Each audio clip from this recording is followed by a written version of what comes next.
Welcome, Housewives of True Crime.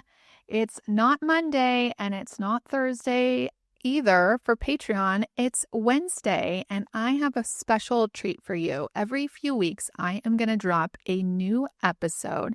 It's going to be called Wake Up Wednesdays, and this will be kind of a variety.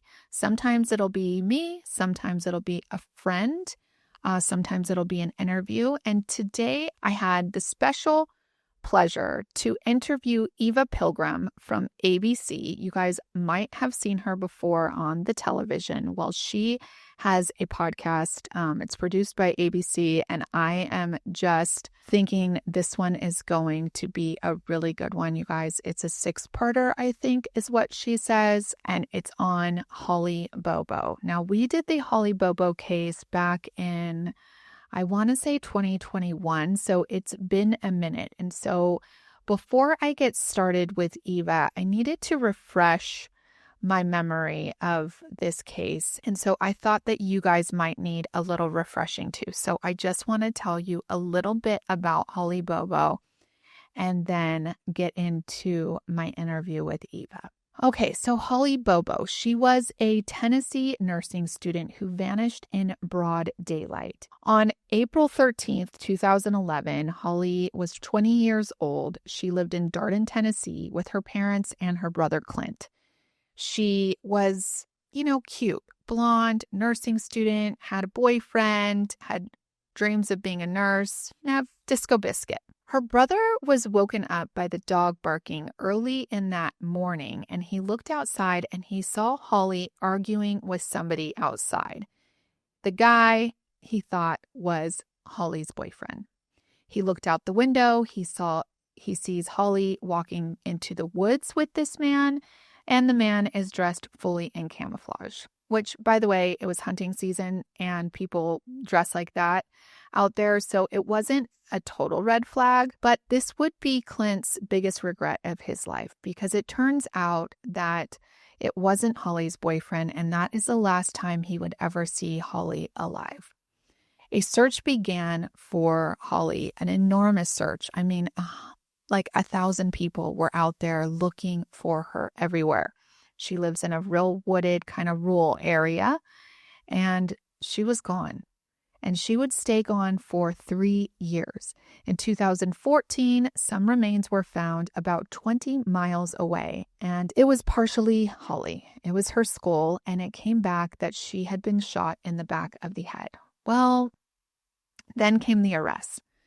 Zachary Adams was a guy with a history of drug use and violent threats, and he became the main suspect. His brother, John Dylan Adams, also was arrested, and then a third guy, Jason Autry. Jason would be the star witness for this prosecution, but y'all listen.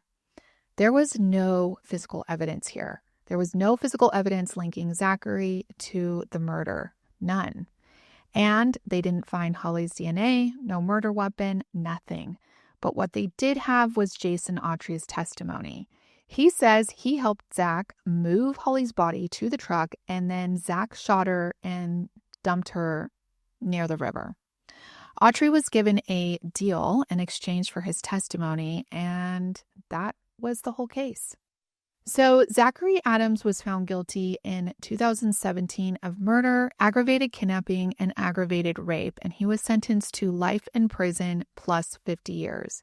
His brother actually took an Alfred plea, which means that he maintains his innocence but sees that the prosecution probably has enough to find him guilty, and so he got 35 years without the possibility of parole, and I think he's kind of stuck there. And then Autry, he also took a plea deal. Basically, he said he would be the star witness to put these guys behind bars for a much lesser deal. I mean, we're talking a few years in prison. He actually got out of prison in 2020. And this is when it gets a little crazier. Autry recants his statement. He says that he made it all up and he was trying to save his own skin. And when you get into the nitty-gritty, which Eva is going to do on her new podcast called What Happened to Holly Bobo, I think you're going to see a lot of the backside of what actually went down in the courtroom to get this guy to testify against his friends, and try to save his own booty. You know what I'm talking about. So I don't want to give any more away. I want you guys to hear it from Eva first, and then we can all go check out her new podcast. And I hope you guys like this new Wednesday, every couple weeks kind of thing. Clink, clink. Welcome, Housewives of True Crime. I have a very special guest here today. She's kind of a superstar, actually. See her on the actual television, Eva Pilgram from ABC. She just launched a brand new podcast, actually as of yesterday when we're recording. So I'm so happy to have her here. We are going to go over a case that we did, I think maybe in 2021. So it's been a minute, but welcome. Thank you so much for having me.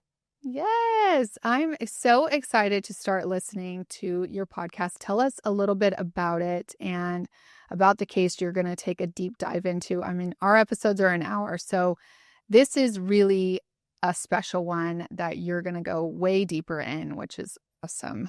Yeah, so this is a story that ABC News has been covering for many years, since before I even started at the network. The story about this young woman named Holly Bobo. She was a nursing student. She was on her way to school, leaving her parents' house when she was taken from her parents' house. Her brother, Clint, was home and saw her walking across their family's big yard. It's in a rural part of Tennessee, and then she disappeared. Years later, investigators were able to find her body. It was the most expensive case in the Tennessee Bureau of Investigation's history. So, I mean, they really put forth a lot of effort to solve this case.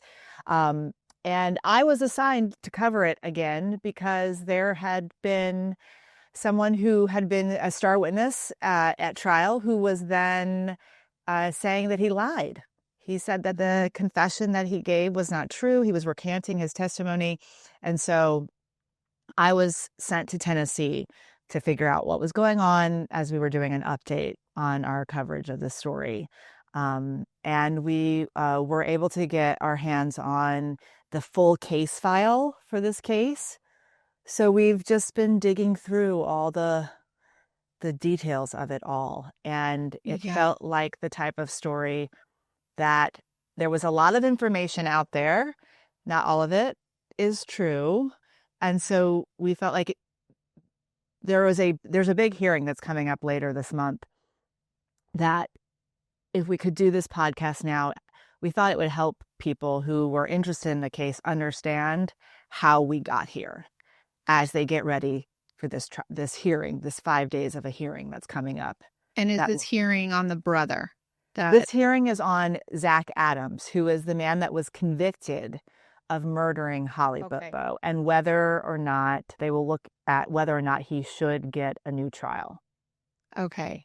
So you guys might remember Holly Bobo. She was a total disco biscuit, and that's what we call, beautiful, successful women. And she was just that. And when she was leaving for nursing school, her brother looked out the window and did see the perpetrator. However, he thought it was Holly's boyfriend at the time. Correct? And he got a text or a call from his mom, if I recall. And his mom was like, no, that is not the boyfriend. The boyfriend is out hunting. And so that's somebody else. And that's when the initial calls went in to find her, but they never found her. And they live in kind of a very woodsy area, if I recall. And so she just vanished without a trace. And then somebody confessed. Two people eventually confessed with different stories of confessions. Right. One of those confessions ended up as part of the trial. They were the star witness of the trial.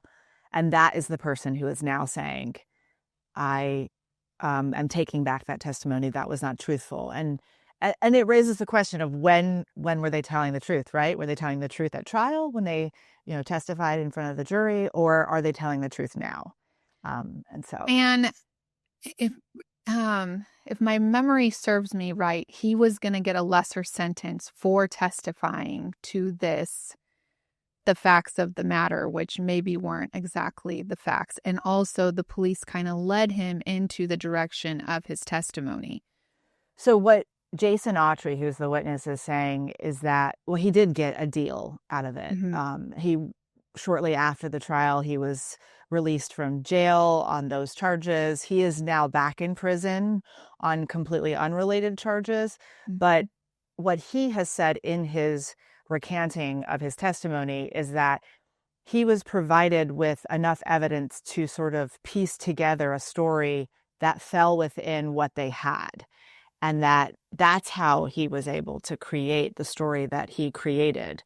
And he says it wasn't true. He actually told us that, that was one of the hardest days of his life after he testified, knowing that he had put what he called an innocent man behind bars for doing what he did. But he said he did it to save himself because the death penalty was on the line. That's right. And he didn't want to face the death penalty. And the guy that's going to possibly have a new trial, he did get sentenced to death, correct? He's life in prison. Oh, life in prison. Okay. All right. So life in prison without parole. He's there forever. And now that you have the case file, are you seeing, like, what way are you leaning? Do you think that he deserves a new trial, or do you think that he is where he belongs? I think, my job is less about having an opinion of it all and more sort of looking at, look, here's what we have as far as the evidence, and letting people hear and see it, understand when investigators knew what, and sort of painting the picture of some of maybe the politics that was going on, some of the stress that was happening and frustration, both with the family and the community, and the waiting that was going on. And so I think that will give people a better understanding of some of the dynamics that were at play as some of these decisions were made. And I think hearing, what's amazing about having the case file is you get to hear people in their own words. Oftentimes in court, when you see someone testify, you get one piece of someone, right? But then you get an additional piece from this case file where you hear someone with a polygraph examiner, or you hear their interrogation with an investigator. And over time, sort of the uncomfortable dynamic breaks down and you hear more pieces of people.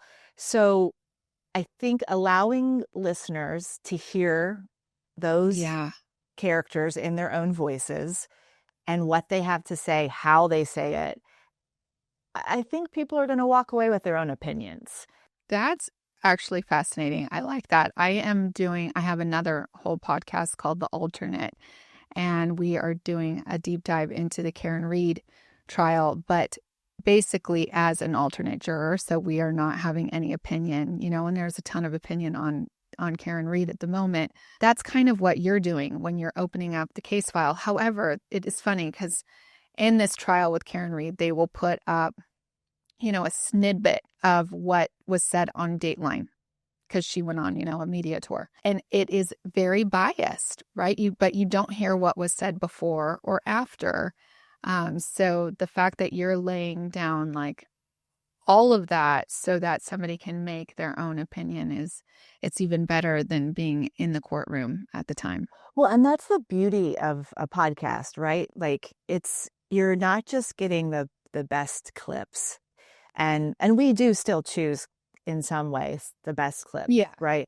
But you're hearing an extended cut of these interviews that nobody's ever heard before. And one, sort of how people respond in those situations, I think all of us sort of, judge a little bit, right? Like you would you like to think like, okay, if you were guilty or you were innocent, this is how you would respond to a police officer asking you questions, right? So allowing people to sort of hear those interactions, but also allowing them the context of things shaped in time and shaped by what we understand of that community and the people that we've spoken to and the dynamics that were at play. I mean, this case took so long, as you know, to solve. Yeah. And so if you can just imagine the frustration that the family felt and the frustration that the community felt of who could possibly have been responsible for this, and the question of if this person is still in their community, and sort of how that would create fear. And then that creates its own political dynamic that we saw play out in this case, where the sheriff and the district attorney, they ran on solving this case. And so that adds a whole other element to it all. Yeah. So all of those things, I think, shape sort of how you view it. And it's easier to look at it from this side, right, where we've been given the gift of time, and the case file. Yeah. Sort of And the case file, really, that's incredible. But also just kind of to be able to look back on the time and be like, okay, all these things were happening at this time. And it's not the first case where, a DA was running or a judge and something had to be solved to make it so that they look good. And we want them because they're, putting that fear at ease. But it's not at ease if it's not the right person. That's for sure. I think it, in these kinds of stories, it raises the question of what is justice. Mm-hmm. And even in this moment, this hearing that's coming up, Holly Bobo's family believes justice has been served. They don't want to have to relive all of this. This is the most painful moment in their lives. Right. And the fact that this is now going to be in court again, this isn't what they want. And so the lingering questions, because of how everything played out, what is justice? And I think for me as a journalist, our North Star is always, what are the facts? What's the truth? And we're constantly chasing the truth. It's hard to know all the time how that's going to play out when you first get involved in a story. Yeah, totally. Do you guys talk to Holly's parents? So we talked to Holly's parents in 2017 when we initially first did this story. And so we have Holly's parents, Clink Bobo, talking about those days immediately after. Yes, and when Holly Clint's disappeared. the brother. Clint is Holly. the brother. He's the one who saw her. Yes. Being walked away, the last person who saw her alive. And so, we hear his polygraph test, and what he said. Yeah. So you get to listen to him, and the things that he says. At one point, he, brings up the fact that he knows people are judging him for not having done more, and questioning why he wouldn't have saved his sister. And he talks about that with the polygraph examiner. It's a really interesting conversation. It's one of those things, man. I can only imagine he's on the second floor. He looks down, he sees his sister, he thinks something. You never actually think that you're never going to see your sister again. Well, and I also think you have to really think about where they live too, right? So they live in a rural community, but the county they live in is rural. The house that they live in it's not close to the road. It's set back from the road. You can see it from the road, but this is the kind of area where there aren't even street signs. So you wouldn't know where you were going. It's not like random, right? Like you don't just stumble upon a random house in the middle of... You actually go there to be at that house. Right. Like we tried to get around that area, and I remember it was really difficult for us because GPS didn't work. So the kind of safety you would feel in your house in that kind of place, like that's literally the last thing you're thinking about, is that some person has come up at your driveway and is taking... I can only imagine is taking your sister. You're right. Like that's not what's going through his head. He also just woke up. Yeah. He's woken up by the dog. Right. The dog barked. He didn't hear anything else. His sister's not screaming and frailing her arms or acting crazy, right? She's just walking away, which I think they think that there must have been a gun or something involved. So clearly she was targeted specifically if somebody found her house to go get her, knew what time she was going to leave in the morning because it was pretty early. I mean, there was somebody obviously stalking her to That's the get her. idea, right? That someone had a sense of what her schedule was. She was going to school. She's a nursing student. She had a set schedule. This is what she would have done. Um, and, Clint's car wasn't obvious from the road because it was, I believe, pulled inside of something else. So they wouldn't have seen anything except for her car that was parked in the driveway at the time. So all of those things. Yeah, it's hard to imagine too when we live in cities where our houses are close together and there's, any Sam, Dick, or Harry can come and walk on my yard at any moment, right? So, living in that kind of scenario is different and something that you really have to think about when you are kind of thinking about the case or even investigating a case like that. What else can you tell me that you've uncovered that I haven't that I didn't know back in 2021?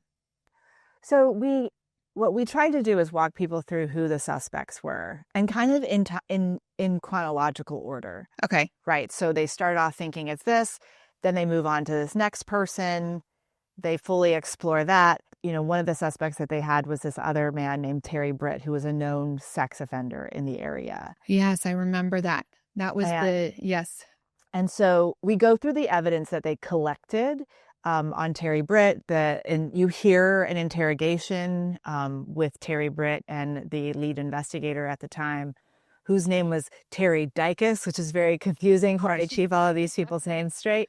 And then, you realize that the physical evidence that they had on this case was really, they just didn't have a lot, Limited. Which made it really difficult for them, right? Like if you don't have a smoking gun, you don't have a fingerprint or, DNA or anything that, ties someone to them directly, you can see how a case like this would be very hard for investigators to solve. They had, I believe it was a little bit of blood in the carport that day that was from Holly. They had a handprint and a footprint. And that was and Clint Bobo, her brother's testimony of what he saw, the description of the man walking away and the sound of his voice, like a little bit gravelly. So we go through all the possible suspects that they looked at, that they investigated. You hear a little bit from each of them, how they ended up at moments coming back. And then they actually had like a whole switch of who the lead investigator was. TBI, the supervisor over all of them, determined that the lead investigator on this case had tunnel vision. And so they pulled that investigator off the case and put someone else on this case to have a wider look at what the possibilities could be to try to solve it. And then they land on these 4 guys who were kind of local known troublemakers. Drug dealers. They were drug dealers, right? Druggies, like used drugs. They'd gotten in trouble for drugs. And kind of all of them and their families admit they had addiction issues and things like that. Yeah. For various reasons. So we look at what they were doing that day as well. And then how we get an arrest, which is the original confession was from the brother of the guy who was later convicted. Right. Which happened under, I feel comfortable saying, a very unusual circumstances. Like every investigator we talked to was like, I've never heard of anything like that before. The brother, who had some cognitive issues, had confessed. He was in the care under the watch of a private citizen, a retired Memphis investigator, and confessed to this murder. Yeah. And wasn't given an attorney and was clear like he has a cognitive ability of maybe like a 10-year-old, I think. His mother told us that he can't tell time, but he doesn't. The prosecution said, he doesn't have like a babysitter. He like is able to live his life independently. So that was sort of their contrast to it. It's like, well, he can't tell time, but it's not like he has not been able to live on his own and go about his day. He doesn't have a constant person with him. I mean, listen, my 11-year-old could probably go on and live his life too. I don't think it would be a great life at this point. He hasn't learned enough to, I mean, have a job that can actually afford him a house and, whatnot. I mean, maybe he could, scrape by, but I think, it's funny actually, because when I think of somebody that has limited cognitive ability, or it just stops at a certain level, and they kind of say it like an 8-year-old or a 13-year-old or a 10-year-old. And so what I heard in this case was 10. So let's just go with that. I don't know if that is true or not. But I asked my son the other day a question. I said, hey, if somebody pulls a gun on you, do you go with them? These are the crazy things that a true crime podcaster asks their kids and makes sure that they know the answer to. And he was like, at first he said no. And then he said yes. And then he's like, yeah, I think you do. And I was like, no, you don't, right? Like, you don't. But, and then I thought to myself, well, you still have a lot of growing to do at that age. Yeah. And his mom told us that he was, because of, kind of his way of thinking, he's a real people pleaser type. Okay. Yes. So my kids are not. So I don't have that problem. But so when she was listening to the tapes of him being interrogated and giving his confession, she felt like he was being more agreeable than he was confessing. That was her take on it. And they really, his family has really called into question the confession as a whole. But that first confession was the big break in this case. I do think people pleasing is one thing that can get in the way, because you don't want them to be mad. Investigators can seem angry at times. We've seen that in other false confessions where, he was basically a kid. How old was he at the time? I mean, he was an adult, but he was like a young adult. Yes, he was a young adult. I believe he was in his early 20s. Early 20s. Yeah, that's what I thought. So you still, I still feel like even in early 20s, you have a lot you have a lot of maturity to be had. And investigators can be scary. So I can see how you can start saying yes or be led into questions and agree upon things. I mean, I haven't heard the confession, so I'm very interested. I'm sure you guys are going to play it on your podcast. So I'm really interested in hearing that and just kind of making my own opinion. Yeah, you get to hear what the investigator said to him, how he responded. We get to hear his mother's response to hearing it. Yeah. And, his confession, the brothers, was never actually part of the trial. His confession and story and the confession of Jason Autry, who ended up being the star witness, those two stories really don't go together in a lot of ways. And so once they chose Jason Autry to be the witness that came into court, they went fully down that path. And investigators did their due diligence here. I mean, to be very clear, we talked to Dick Adams, who is Zach Adams' grandfather. Yeah. And the two boys, for lack of a better word, the brothers lived on his property in a house in a building. Okay. And the investigators actually came one day and ripped up the wood floor. They took large pieces of the couch and all kinds of evidence out of this home that they tested to try to find some sort of connection to the crime because of the way the story was, that she had potentially been at that house. Oh, right. But they found there was no physical evidence ever connecting them and that house to this case. And what's really interesting as we prepare to go to this hearing that's coming up later this month is Zach Adams' new defense attorney just put a filing in, I think it was last week, that he sort of lays out some of the evidence that we can probably expect to see and sort of what their arguments are going to be. There's some surveillance video of the day that kind of shows where those three boys, at least three guys, were at least. There's video of them, I believe, in a gas station, or pictures of them in a gas station. There was an ATM that was used. They're clearly going to make an argument about ineffective counsel from the first trial. Yeah. So there's little hints in that filing as to what we can expect to hear from them.